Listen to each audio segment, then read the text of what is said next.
दरअसल तीर्थ पुरोहितों ने ही मांग सरकार से की थी। काल में बद्रीनाथ, केदारनाथ, गंगोत्री और यमुनोत्री के लिए यात्रियों की संख्या सीमित कर दी गई थी, जिसके तहत यमुनोत्री धाम में 5,500 यात्री, गंगोत्री में 9,000 यात्री, केदारनाथ में 15,000 यात्री और बद्रीनाथ धाम में 18,000 यात्रियों की सीमित संख्या की गई थी, जिसका विरोध स्थानीय तीर्थ पुरोहित और पर्यटन और तीर्थाटन से जुड़े कारोबारी कर रहे थे। और इस संदर्भ में हमारी मुख्यमंत्री जी से कई दौर की वार्ता भी हुई और आज मुख्यमंत्री जी ने हमारी इस मांग को स्वीकार करते हुए जो यात्रियों की जो चारों धामों में सीमित संख्या निर्धारित की गई थी, उससे संबंधित वो बाध्यता समाप्त कर दी है। और रुद्रप्रयाग से बड़ी खबर है, फाटा पहुंची बाबा केदार की पंचमुखी डोली। स्थानीय लोगों ने उत्सव डोली का स्वागत किया है। आज फाटा में ही रात्रि विश्राम होगा, रात्रि प्रवास होगा। कल गौरीकुंड रवाना होगी बाबा केदार की डोली। 24 अप्रैल की शाम केदारनाथ धाम पहुंच जाएगी बाबा की ये पंचमुखी विग्रह डोली और 25 अप्रैल को केदारनाथ धाम के कपाट खुलेंगे। गंगोत्री और यमुनोत्री धाम के कपाट खुलने के बाद अब केदारनाथ धाम के कपाट खोलने की तैयारी है और आखिरी चरण में तैयारी है। बाबा केदार की डोली आज दूसरे पड़ाव के तहत फाटा पहुंची, जहां स्थानीय लोगों ने बाबा की डोली का भव्य स्वागत किया। इस दौरान भक्तों का उत्साह देखते ही बन रहा था। आज फाटा में रात्रि विश्राम के बाद कल बाबा की डोली गौरीकुंड के लिए प्रस्थान करेगी और वहां रात्रि विश्राम करने के बाद फिर 24 अप्रैल की शाम बाबा की डोली केदारनाथ धाम पहुंच जाएगी और फिर 25 अप्रैल को शुभ मुहूर्त और शुभ लग्न में बाबा केदारनाथ के कपाट खोले जाएंगे। आम भक्त दर्शन कर सकेंगे बाबा के।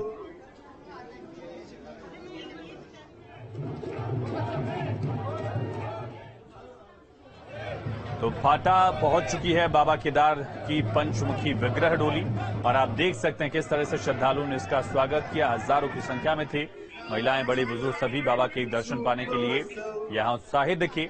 और कल दरअसल ये गौरीकुंड तक पहुंचेगी डोली, फिर 24 अप्रैल की शाम को बाबा की डोली गौरीकुंड से रवाना होकर केदारनाथ तक पहुंच जाएगी। फिर 25 अप्रैल को केदारनाथ के कपाट खुलने हैं और उसको लेकर तैयारियां अंतिम चरण में। आप देख सकते हैं किस तरह से भगवान के यहां दर्शन करने के लिए लोग यहां पहुंचे थे। तो आप भी दर्शन कर सकते हैं बाबा की ये पंचमुखी विग्रह डोली और शीतकालीन गद्दी स्थल से ये विग्रह डोली में ही बाबा रवाना होते हैं अपने मंदिर तक। केदारनाथ पहुंचने के बाद फिर से बाबा को विराजमान किया जाता है एक तरह से और फिर दर्शन देंगे भगवान शिव, भगवान केदार, ज्योतिर्लिंग के दर्शन कर सकेंगे श्रद्धालु। 25 अप्रैल को कपाट खुल रहे हैं और इसी के साथ ही चार धाम यात्रा का अगला पड़ाव भी एक तरह से शुरू हो जाएगा। 25 अप्रैल से ही बाबा केदार के दर्शन भी शुरू हो जाएंगे और पिछले साल रिकॉर्ड यात्रियों ने, श्रद्धालुओं ने दर्शन किए थे, चार धाम यात्रा किए थे।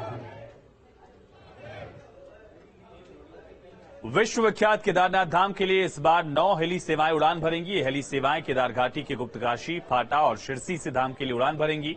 इस बार 9 हेली सेवाओं के संचालन की इजाजत मिली है और हेली सेवाएं केदार घाटी पहुंचने लग गई हैं। 25 अप्रैल से हेली सेवाएं यात्रियों को लेकर अपनी उड़ान भरेंगी। हेली सेवा से केदारनाथ धाम जाने वाली तीर्थ यात्री